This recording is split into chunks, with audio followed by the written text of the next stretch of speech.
Hello guys and welcome to this week's ITFC Unrestricted podcast. How are we all doing this week? I hope you've had a good week.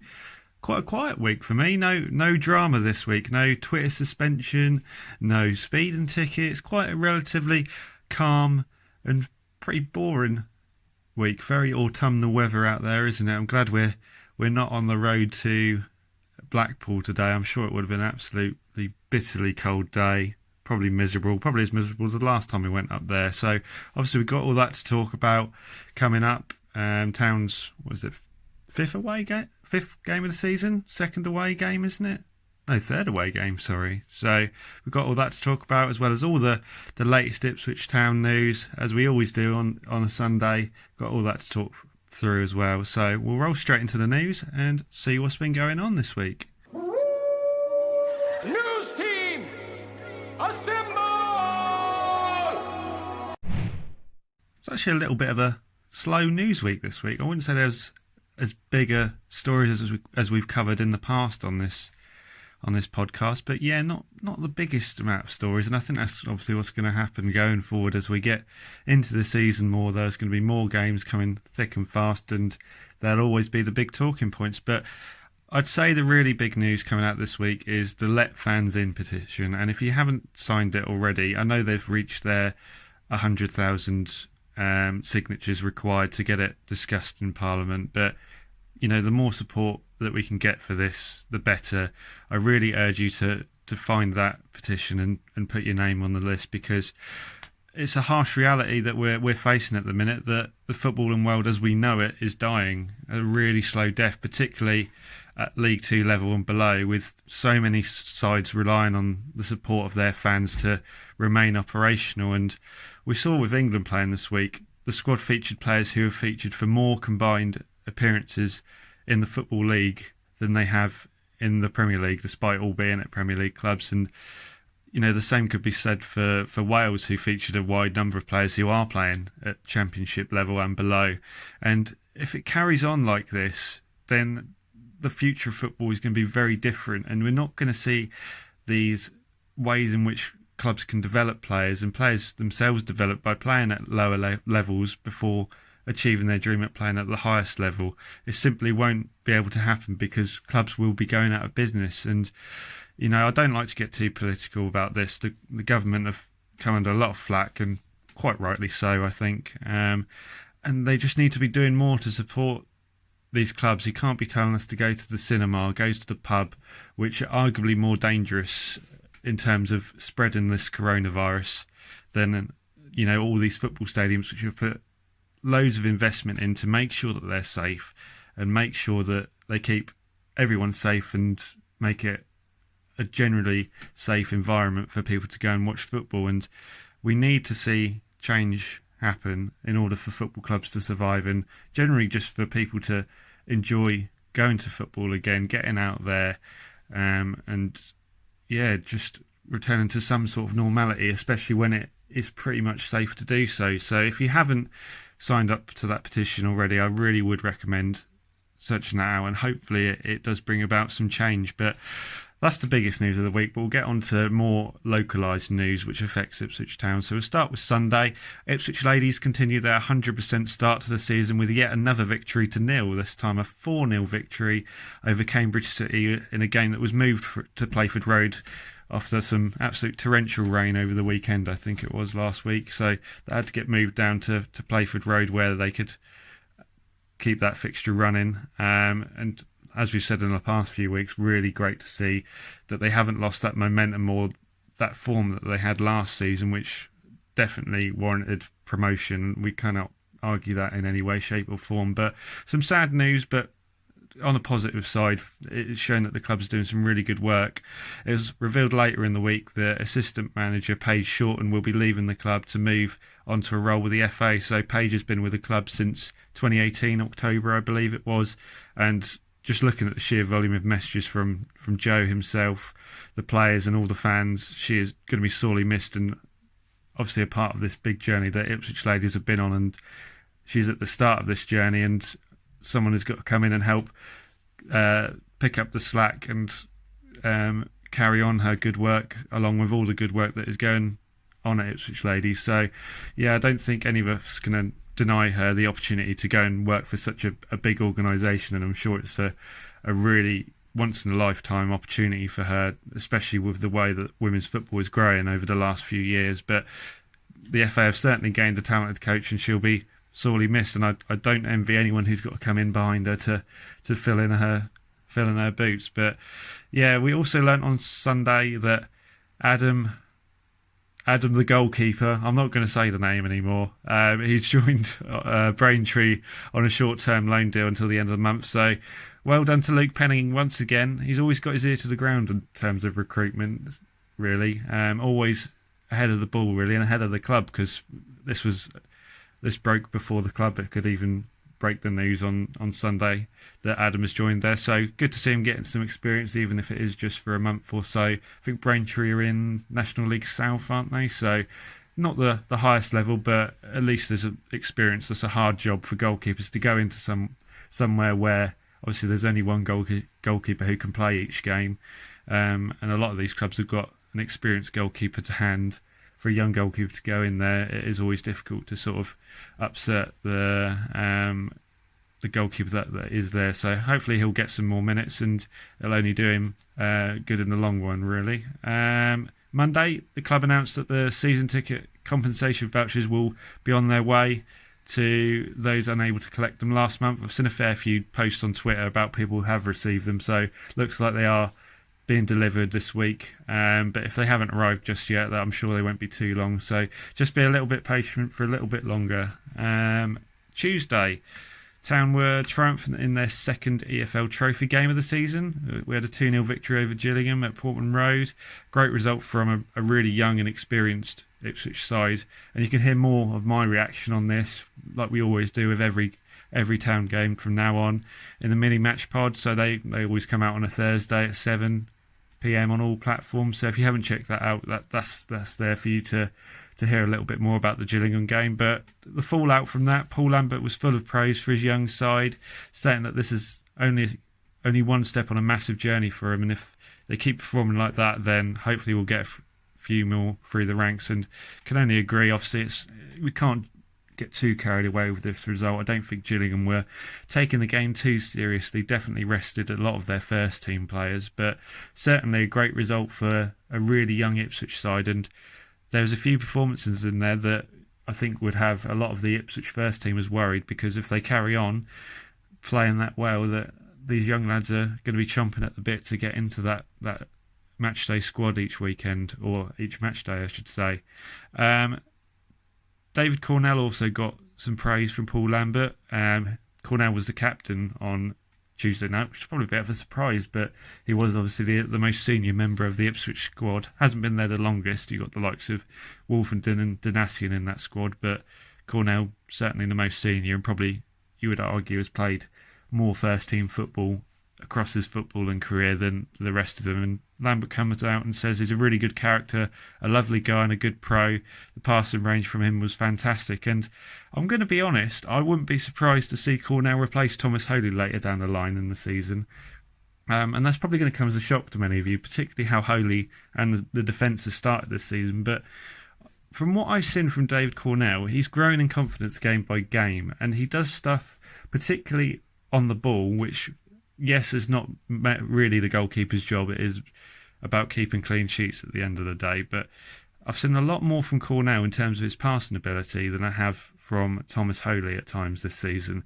And we all know Thomas Holy's got this injury issue, which does flare up now and again. So I really wouldn't be surprised to see Cornell get into the first team and stay in there for quite a considerable time. But I think looking at our squad this season, we're a step above where we were last season. Obviously, Will Norris was at a Premier League club, but he wasn't a Premier League goalkeeper, let's face it. He hasn't come through an academy system. He joined Wolves from Cambridge United and never really got that opportunity. Very much an understudy to the likes of John Ruddy and Patricio, who they've got now. Looking at this, yes, Cornell is also a League Two goalkeeper, but he's had more success in his career and played a lot more minutes than Will Norris had. So compared to the two goalkeepers that we had last season, comparing them to this year, I think we're probably in a better position. And I wouldn't be averse to seeing either in goal, because I think they both offer something and are really good goalkeepers for a League One club, which we are. But we'll see. And, like I said, Cornell keeping a clean sheet. That's his first clean sheet of the season, isn't it? Because he's played in the other 2 cup ties and conceded 3 goals across both games. But good to see him keep a clean sheet. And like I said, he's only grown in confidence as the games go by. And maybe we will see him more often this season. We'll have to wait and see. Another little bit that came out, and it's something that we're going to touch on a little bit later on Friday's news, because we all know what Fridays are about, don't we? It was confirmed that both Stephen Ward and Flynn Downs would be missing game time. Definitely going to be out of the game that we played yesterday against Blackpool, but they sustained their injuries against MK Dons, as we all know by now. Downs is likely to be missing for 2 to 3 months with a medial ligament injury in his knee, so I suspect that'll be a little bit longer than that now in Ipswich. And then Stephen Ward, it's a little bit of a mystery about Stephen Ward. There's been no time frame given, but he's certainly not going to be available for Saturday's game against Blackpool. But he's got an Achilles injury, so both fullbacks, you'd argue our first choice fullbacks, are out with Achilles injuries at the minute. So hopefully he'll be back sooner rather than later. I've been a really big fan of Stephen Ward, and I think he's certainly a key member of this squad already.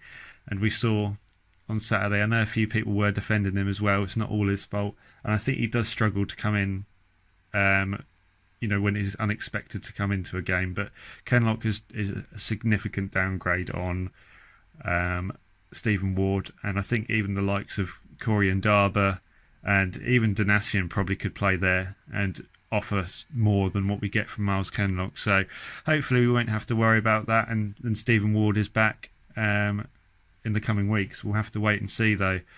We'll move on to Wednesday. So Town's under-18s were victorious in a Suffolk Premier Cup tie against Walsham Le Willows, a 3-1 victory to advance to the next round of that competition. Goals from Zach Brown, Levi Andoy and Colin Apong. Apong? I think that's how you pronounce it. Were enough to defeat the side from West Suffolk. On the back of this, Levi Andoy has gone out on loan to Lowestoft Town. They play in the 7 Premier Division Central League. Christ, that's a mouthful of a league. I believe that's step 7, so that's just below the National League South if they were to get promoted this season. So it's good to see him go out and get some minutes. I'm not always on the ball with the youth academy teams. That's why I make sure I follow the ITFC Academy account run by Joe Fairs, and that always updates us on all the comings and goings and all the results with the under 23s and below. But whenever I do drop in, and it does pique my interest, I always seem to see Levi Andoy on the score sheet. Always, he's had a good game, so could be a name we're looking out for in the future. But yeah, good to see him go out and get some minutes. I'm sure he won't be the only one that's going to be leaving between now and, well, I think the young players don't really have a deadline. They could sort of move out throughout the season, particularly to National League and below, due to obviously the squad sizes and finances in that side of the game. But I'm sure some of our other youngsters who featured against Gillingham will be making way and going out to have some hopefully positive and constructive loan spells. They do need to get some minutes under their belt, and I think certainly more than the odd EFL Trophy game or FA Cup game. So hopefully we'll see some more go out, and good luck to Levi. I'm sure he'll have a good spell there and pull up plenty of trees and press many down at Lowestoft. Thursday, it's always been a quiet day in the past, but it's picking up and it's becoming busier. Lee O'Neill came out and spoke to the club's social media team about a few topics. So the academy came up, and particularly mentioning the Gillingham tie. I'm sure that was only going to benefit what he was planning to say, having such an impressive victory in the week before with so many academy lads on the show. But praise for not only Gerard Nash but Adam Ate and obviously Brian Klug, who does a lot of work with the academy and has done a fantastic job over the past few years. And well, he's been here for seemingly ever present, hasn't he? When you think of Ipswich Town's academy, you always think of Brian Klug. So yeah, obviously beefing them up. He also touched on the injuries that we've sustained over the past few weeks. Not sure if this was a bit of a deflection or a bit of a response to the general frustration that we've all got about the amount of injuries we've sustained, not just this year, but the number of years. But yeah, seemingly trying to back his sports science and fitness team that we've got at the club. Very much stressing that about not rushing players back before they're ready. So, yeah, I wouldn't go about denying it, Lee. There obviously is a bit of a problem there. But, yeah, we'll have to see how long these injuries that we've seen crop up over the last couple of weeks do have an impact on our season. But certainly we're missing some really high calibre players and definite first teamers from our starting 11. So hopefully they're not out for too long. He also spoke about the club support for Let Fans In movement, which is good to see.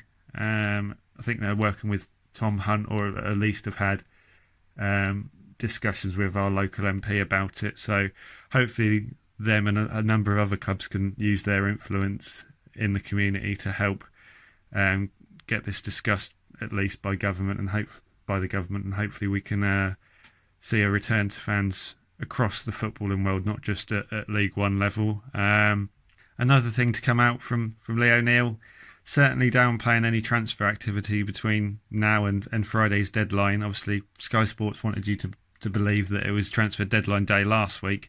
It wasn't. It was the international deadline, so certainly all the exciting ones that take the headlines when the likes of 50 million and more is going to be spent. But there's still going to be time for clubs to do deals domestically, and yeah, I don't expect anyone to come in through the door at Portman Road, I'm afraid. Lee O'Neill was very keen to bring up the likes of the salary cap and COVID's impact on football to potential reasons why we won't be bringing any further players in. But to their credit, on the whole, I think we've actually had a really good transfer window, and we've kept our best players in the likes of Downs, Wolfenden and Jackson for now. I don't see them going out, though, between now and Friday's deadline.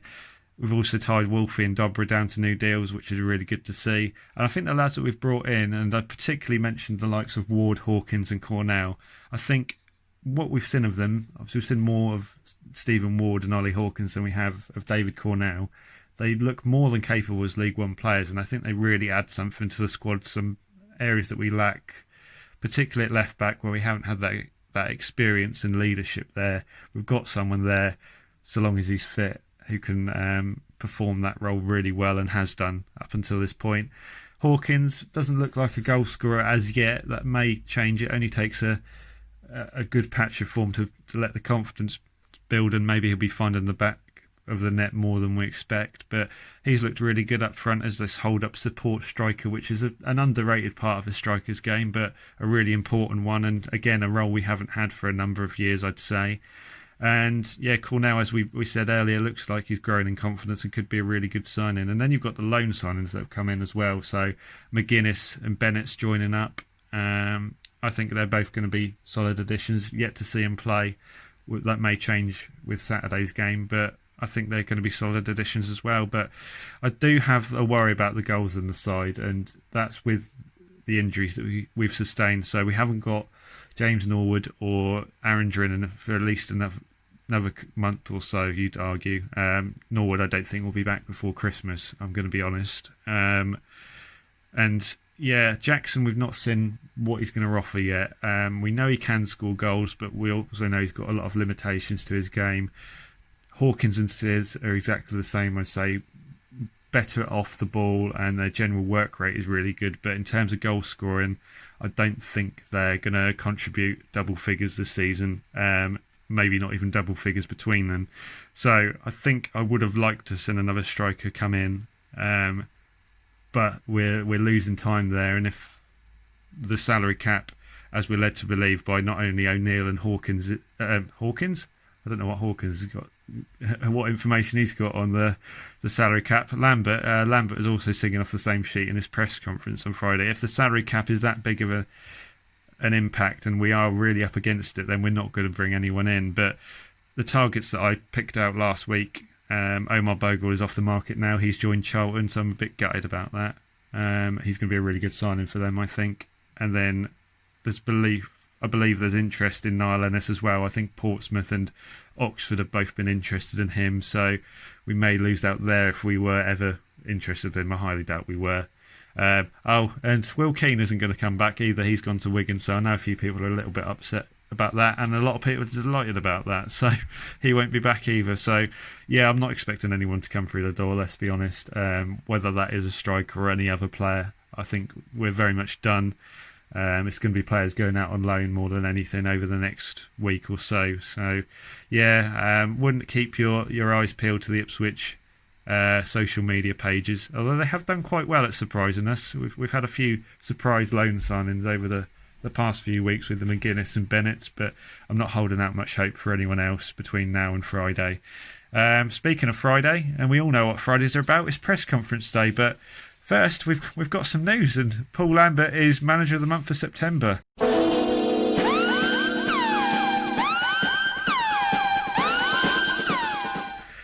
Oh Christ, it's happening again, isn't it? Here we go. I think we're all sat on our hands at the minute, trying not to applaud too hard and getting too carried away, because we all know what happened last year. But yeah, so our unbeaten and untarnished record through September, all them 2-0 wins, got Lambert the award. Obviously the MK Dons game technically fell in October, so that didn't count towards the actual vote for manager of the month. So Lambert beats out the likes of Grant McCann and Michael Appleton at Lincoln, and I certainly saw a few outraged Hull City fans about this. Obviously I guess they didn't realise that MK Dons was in October, but they got thumped by Fleetwood on Friday night, so I don't think they'll be in the running this month for manager of the month. But yeah, take nothing away from the lads, it's been a terrific start, and we're all a little bit anxious going into the season, particularly with how pre-season went, as much as I don't like to read too much into pre-season. But yeah, terrific start, and credit to Lambert, the staff and the players. They've had a good month. We've just got to back it up now for another 8-9 months as we roll on towards the end of the season. But yeah, we all know it's not how you start the season, it's how you finish. So I'm not going to get too excited about winning the manager of the month at this stage. We've got to keep this consistent vein of form going throughout the season. We can't just be good at the start, indifferent in the middle, and then awful at the end like we were last year. We need to keep that run of form going throughout the season, and yeah, it's going to be a long, hard season, so let's not get too carried away. As for the press conference itself, Paul Lambert was joined by Thomas Holy. Fantastic picture on the social media pages. Thomas Holy with that absolute beaming smile, looking terrific once again. But injuries once again, the big talking point across the press conference, with Downs and Ward, obviously their injuries being explained in a little bit more detail, how much time they're likely to miss. But once again, Cole Scouse was on the agenda. He's going to be sidelined for 3 months with a fluke knee injury, whatever that means. Yeah, really sad, and I think ultimately this could be a really sad end to his career at Town. I don't think he's going to surpass anyone that we've got in the midfield at this moment in time, and obviously missing all this time is going to have a real impact on a player who is at the end of his career. Let's not make any bones about that. Cole Scouse has probably got, if he wasn't going to retire at the end of the season, he's only got one season after this, I feel. But yeah, it's a shame, and I'd like to see Scouse maybe have that redemption story where obviously he's been a part of arguably the worst period in Ipswich Town's history. If he could redeem himself, not that he's fully to blame, let's not beat around that too much, but if he could redeem the club's image and get us promoted back to where we belong as a minimum as a championship side, then I think that would have been a good end for his career. But who knows, he might still be around towards the end of the season. Maybe if we have a few more injuries and his recovery goes well, that he might be back. But yeah, we wish him a swift recovery anyway, and he's been a solid servant over his time. I'm not his biggest fan, I'm not going to claim to be, but he's been here for a number of years now, and he's not let us down too much, let's be honest. So there's other injuries to talk about as well. So Kane Vincent-Young and Nydam were also touched upon. Kane Vincent-Young could be back within a month or so I'm not getting excited about this because this has happened before. Got my hopes up.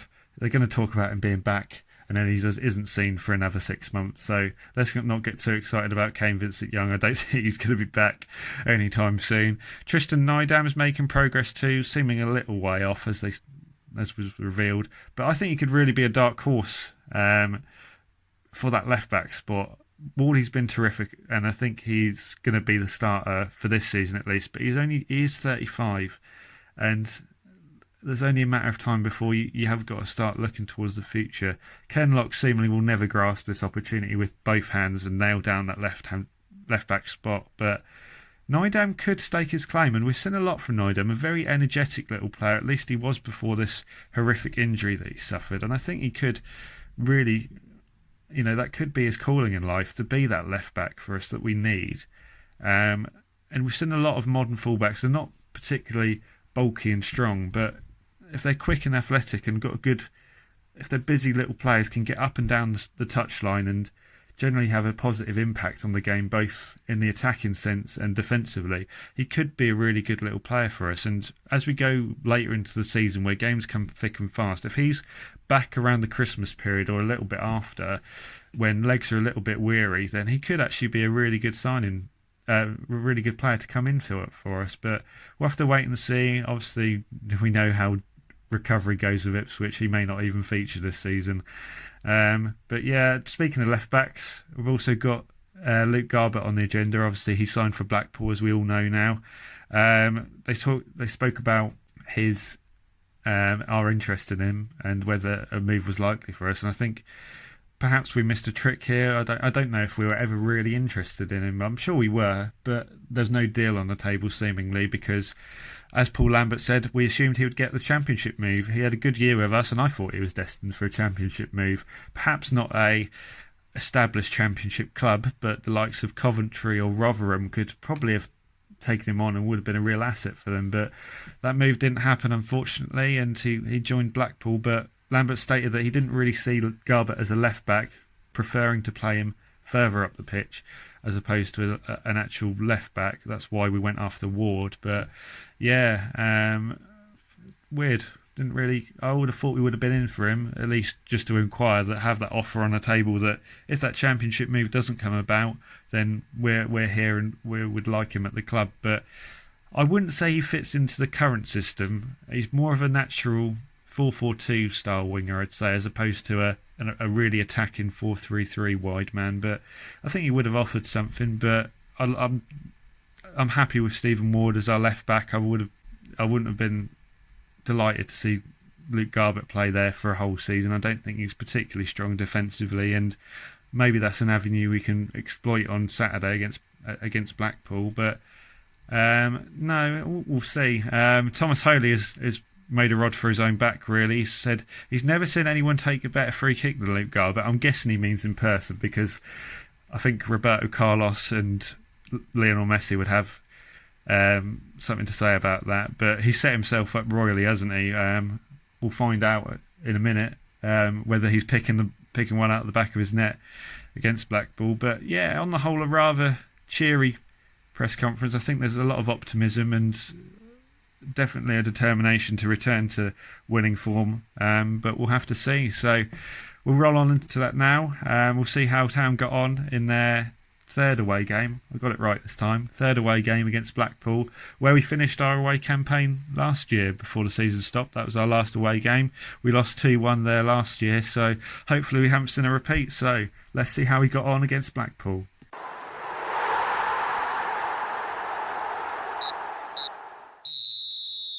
So the final score: Blackpool 1, Ipswich Town 4. Bloody hell, what a game that was.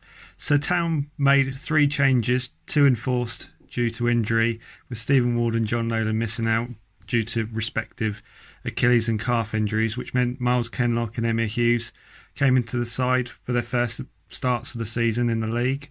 Alan Judge also returned to the starting 11 for the first time since the opening day against Wigan. He replaces Freddie Sears, who had seemingly been ever present on the left-hand side, but we saw Edwards move over to the left, where he'd been playing on the right for most of the season, and Judge taking up his position on the right flank. Loanies Mark McGuinness and Keenan Bennett also make the bench for the first time, as they both look to secure their place in the first team at a later date. And then for Blackpool, former Town players Garber and Ward both made starting 11 for the hosts, and they kind of reshuffled their team. A lot of changes both in defence and attack. The likes of Gary Medine and new signing, there's many of them, but new signing Jordan Gabriel coming in at right back as well. So to start off the game, Blackpool completely bossed the opening 15 minutes. I thought we really struggled to get a foothold in the game, particularly in midfield. They seemed to be bypassed, and once again, not really impressing with regards to the midfield battle, not winning the ball and losing a lot of 50-50s in there. And the defence was completely bypassing them because we couldn't get them on the ball. And even when we did, they were losing possession pretty quickly. And that left, once again, Ollie Hawkins was left up top on his own and having to do a lot of the dirty work, trying to bring others into the game and generally working hard. But even then, I think he struggled against Epetia. I was surprised he didn't pull on to Turton, he's a right back and he's not particularly the tallest. I thought he'd have a little bit more joy pulling on to him, and I thought we'd aim to get that matchup more often, but that didn't really happen. And up until in the opening 15-20 minutes, Blackpool had 70% of possession, and they weren't doing a lot with it though. They had a lot of the ball, but I'd say a lot of their chances were half chances, sort of crosses going into the box and just missing a man or a poor effort coming from that, or they were just having shots from range which didn't test Thomas Holy whatsoever. But we took the lead as we did last week against the run of play really. So Hawkins wins the ball, gets the ball from Dazelle, plays it into Edwards, who drops the shoulder, puts on the afterburners, blasts past Jordan Gabriel, which was a common theme throughout the game. Edwards having a lot of joy down that Ipswich left flank. So he gets past Gabriel, stands the ball up, but it's over everyone in the box. I think Hawkins, Judge and Bishop maybe have been in there. Misses all of them, but luckily Luke Chambers is arriving late from right back at the back post and absolutely thunders the ball into the back of the net. What an absolute strike from Luke Chambers. A lot of anger in that strike, I'm sure. And we're up and running once again against the run of play, as we said. But after that we started to grow in confidence and regain a bit more control of the game, but without really creating too much in the early. I think a lot of our we weren't creating chances ourselves. It was a lot of clinical and ruthless play from us, and I think we actually did really well on the whole in the afternoon to take our chances because we weren't too creative. We didn't have a solid foothold in the game. I wouldn't say we were dominating possession whatsoever. But so Hughes is caught in possession, perhaps unlucky not to get the foul when that feeds Grant Ward, who finds CJ Hamilton out on the Blackpool right, but he can't find Ward with a return, and Town snuff out the danger. And then this leads to Town doubling their lead. A surging run by Kenlock is snuffed out by Gabriel, who had a really torrid afternoon at right back for Blackpool. And the ball breaks loose to Bishop, who slides the ball into Edwards, who's in space where Gabriel's come in to deal with Kenlock. Hawkins does well to dummy the ball and gives Edwards a little bit of more time and space to have an effort at goal, and he drives the ball low and hard at the near post, and it creeps in. So that's 2-0, and probably wouldn't say we were convincing, like I said, but 2-0 up, we're going to take that all day long. And 10 minutes later, it's 3-0. Anderson is caught in possession around 35 yards from the Blackpool goal, just inside the Ipswich right flank, and Bishop picks up the ball, drives forward, turning the defenders. They don't know which way he's going to turn, and by the time he gets to the edge of the box, he's there to coolly finish into the bottom left corner, and that leaves us 3-0 up at half time. And when was the last time we could say we were 3-0 up at half time? And as I said, not the most convincing of halves by any means, but really clinical, particularly on the counter, and decisive in the attack. And we've been taking our chance as well, which is something we don't really see a lot of from Ipswich Town, but really good to see that this afternoon. So we'll move on to the second half, and it was a very slow and calm start. It seemed a bit like a training game at times in that second half, the way it started, and Town having a lot more time and space to work the ball. Dazelle picking up the ball a lot more than he had been earlier in the game, and but there was very little action to report up until a moment we're going to talk about in a minute. Town getting into some good positions out wide in particular, but very wasteful with their final ball, and there wasn't really the numbers getting forward, which was a running theme for Ollie Hawkins. I did feel a little bit sorry for him today once again. Didn't have the numbers up to support him at times, and the deliveries weren't there for him to actually make a difference in the box. But Blackpool do pull a goal back. The ball is worked out to Gabriel from Hamilton, he's kind of come into the half space and drawn I think Dazelle, Toto, and it was either Hughes or Kenlock towards him, which frees up a little bit more space for Gabriel to get down the right flank for Blackpool. He fizzes a low cross, which goes across the face of the goal. Toto and Chambers fail to clear. I think the ball does deflect off Chambers as he does attempt to clear. As the ball fizzes past Toto, and that falls into the path of Gary Medine to stab home, as he's kind of fallen as he does, just off balance, and manages to tuck the ball past Holy, who can't keep the ball out of the net. But yeah, a little bit of a disappointing goal to concede, really. I didn't think Blackpool actually created many chances throughout the game. It was just this moment where we didn't clear our lines, and it falls to the Blackpool player who's in the right position at the right time. And yeah, they're there to get themselves back in the game. Jackson had just come on before this, and I thought he had a really good cameo appearance, his first appearance back. He made himself really busy and really stretched the Blackpool defence, and I think at times where Hawkins was there, he was having to drop a lot deeper to try and get involved in the game and hold the ball up. That kind of compressed the pitch a little bit and made life a little bit more difficult for the midfield. But Jackson came on. You know how Jackson plays, likes to play on the shoulder of the defender, and he was really pulling their defenders out of position and picking up positions both centrally and out wide for our midfielders to find him, and that really stretched the game a little bit more and made Blackpool's life a little bit more difficult when they were trying to build attacks as well as defend against us. But Blackpool had another chance following this. Medine had enough effort. He spins on the edge of the box with a volleys at the ball well with conviction, but Holy's there to save well. And that's sort of when we're getting a little bit nervous, as we all do as Ipswich fans. We thought maybe we're going to throw this game away. But after this, Keenan Bennett comes on for his debut as Judge, who had been playing on the right flank, comes into the middle of the park where Bishop had played, and Bishop goes off.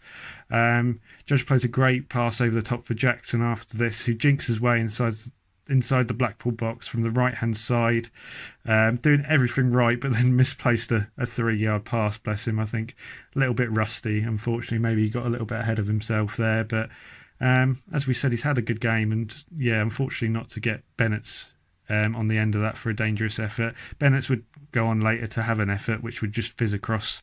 He's cutting in on his left foot, fizzing across the face of the goal. But Town finally deliver the killer blow, a delightful diagonal pass from deep.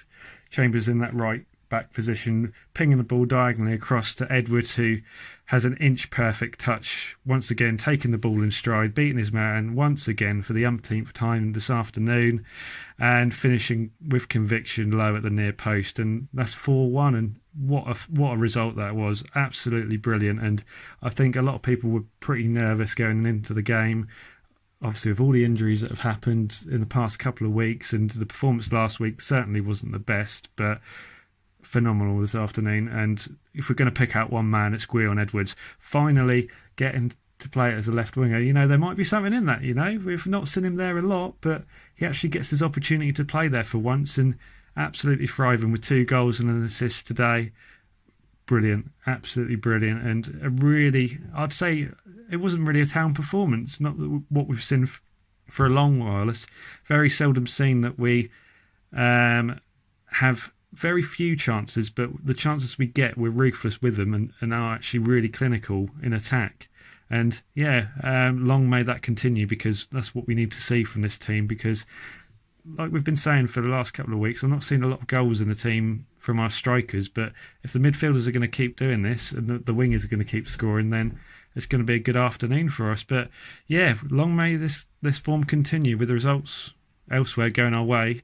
We return to the top of the table. So obviously we know about Hull City. They lost 4-1 to Fleetwood on Friday night, and Lincoln City lost 2-1 to Bristol Rovers. So we're back on top of the pile, and yeah, it's a familiar tale, isn't it? But yeah, unbeaten in 5 with 4 wins.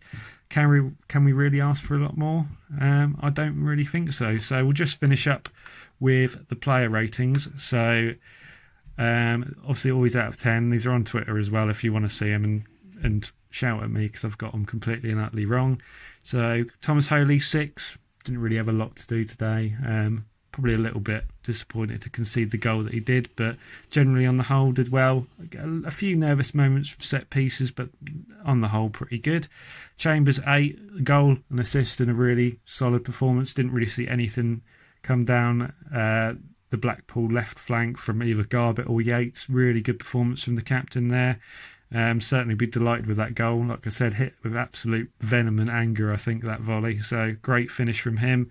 Toto Nsiala got 7, probably a little bit harsh on him here, but I thought he could have done a little bit better with a goal, and there were some sloppy moments early on.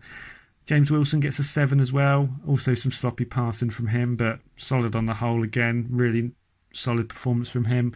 To concede 2 goals in 5 games is pretty good. I don't think any of us can really argue against that. Miles Kenlock. Oh, stop, turn that off. He got a 7. He actually had a really good game. Well done, Miles. No, there's still some typical Kenlock moments in there, and he did have a lot of hand-holding from others, but quite a good performance, and certainly one we weren't expecting. We're all a bit worried about him lining up against Hamilton, who is banging form with his 3 goals in 4 games for Blackpool, but really good performance from him. Andre gets a 7. Not his best game, but I think he grew as the game went on and generally had to do a lot of defensive work as opposed to him pulling the strings like he's used to. Emir Hughes gets a 6. A little bit of a rusty performance from him, but I don't think we can expect too much more on his first game back. But hopefully he'll be back to his best in the coming weeks. Obviously, we said John Nolan's missed with the calf strain, so I don't know how long he's going to be out for, whether it's just this afternoon or going forward. Is he another one that's going to join the treatment room? It's getting a bit full over there, I think.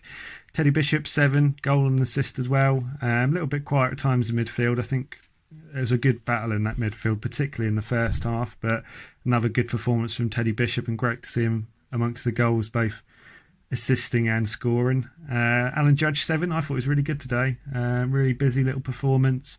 Probably unfortunate that others weren't able to take their chances, but yeah, I thought he did really well. Popped up in some dangerous positions and pulled some strings for Town there. Ollie Hawkins only gets a 6 today. Not really involved that much. I think he had a little bit of a tough time against a Petier, and maybe if we'd have seen that Turton wasn't particularly the strongest in the air, we may have exploited that a little bit better, but that's down to Hawkins as well to identify that weakness. But he worked hard and was involved in some of the goals, so I don't think we can fault him there. But yeah, not the best performance, but certainly still a solid performance from Ollie Hawkins, and something we're probably going to expect. I'm not expecting man of the match performances from him every week, because I think he's there to be a support striker and perhaps take defenders away and allow others to shine. Like this next man, Gwion Edwards, he gets a 9 out of 10. Absolute man of the match performance. Really good defensively, helping out Kenlock. And then the performance is capped off with 2 fantastic finishes and an assist to boot. So really glad to see him getting that opportunity. A lot of people wrote him off at the start of the season. I wanted him to get that opportunity at left winger that he's been denied for two seasons now, let's be honest. And we're seeing the rewards now. What a performance from Gwion Edwards. And that second goal completely encapsulates his performance. What a finish it was. Expert touch, had the beating of Gabriel. He's on toast, had been for the whole game, and an expert finish as well.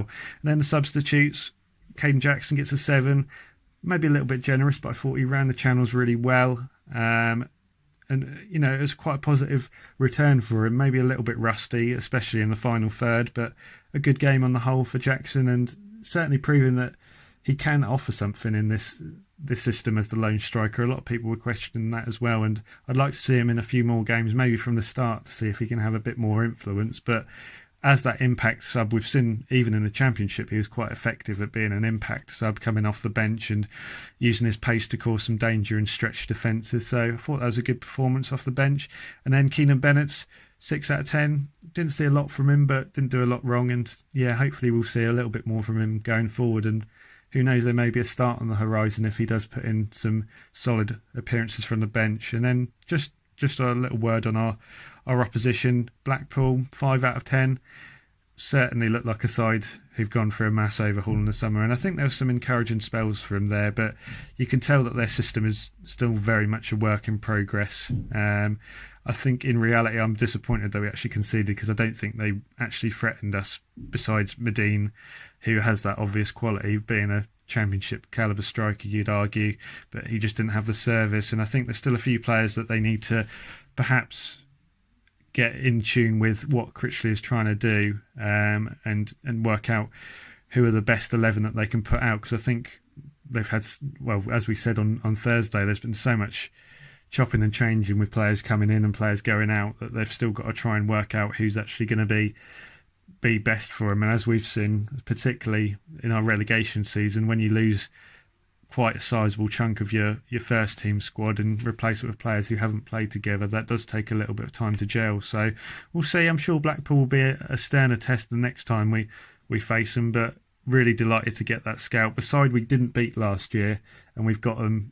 We've absolutely thumped them today. A terrific performance, and I think the boys deserve a lot of credit for the way they went about that game, because, as we've said, we've not always been the most ruthless or clinical, quite wasteful at times in the past few years, let's be honest. And to see that level of performance, where I don't think we were phenomenal today, we didn't dominate the game in any way, shape or form, I don't think, but when the chances came and we made the right decisions at the right time and finished well, which is all you really need to do in this division, I think, at times. We'll find that, I think, when we play against a lot of the sides, MK Dons were another one, I think. If you can ride the storm sometimes, where these sides do have a lot of possession and can be clinical when you do get your chances, then a lot of the time they aren't going to have the quality to respond. And we've been really solid defensively for 85-90% of the season, I'd say. So long may that continue. So we'll move on to next Saturday when we return to Portman Road. We've got Accrington Stanley, who have come off yet another win. They're doing really well, and they're sitting just inside the playoffs. So perhaps they offer our sternest test in terms of a side who are actually in form this season. So we'll cover them in a little bit more detail in a mini match pod. But there we go. We're back at the top of the league. What more can we ask for? Absolutely terrific game. Beautiful. The Mini Match Pod. Join me on Thursdays at 7 p.m. for the Mini Match Pod as we look back at Town's performance in midweek action before giving you a comprehensive look at this weekend's opponents, giving you all the knowledge and stats you need ahead of the game. We've got you covered.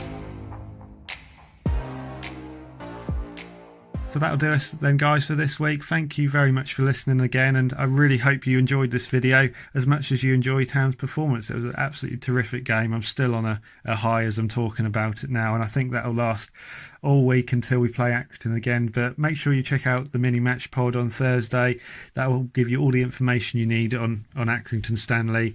And make sure you follow ITFC Analytics. He does a really good job, not just for me, but in his own personal work. Absolutely phenomenal amounts of detail and research going into that. The threads that he puts on before games as well as match reviews. So really make sure you check him out as well. But have a good week, guys. I hope you're going to be as buzzing as I am after that game. And yeah, top of the league. We'll enjoy it while it lasts. Come on, you Blues. Thank you for watching or listening to this week's ITFC Unrestricted podcast. You can find us on YouTube, Spotify, Apple Podcasts, Google Podcasts, Deezer and TuneIn. If you haven't already, make sure you follow, download or subscribe so you never miss an episode wherever you are listening. A new episode will be live on all platforms at 6 p.m. every Sunday. For more immediate reaction to all the latest Town news, give me a follow on Twitter at rskid26. Go on, you know you want to. Until next week, I've been your host, Mark Beck. So take what you need, be on your way, and keep on following Town.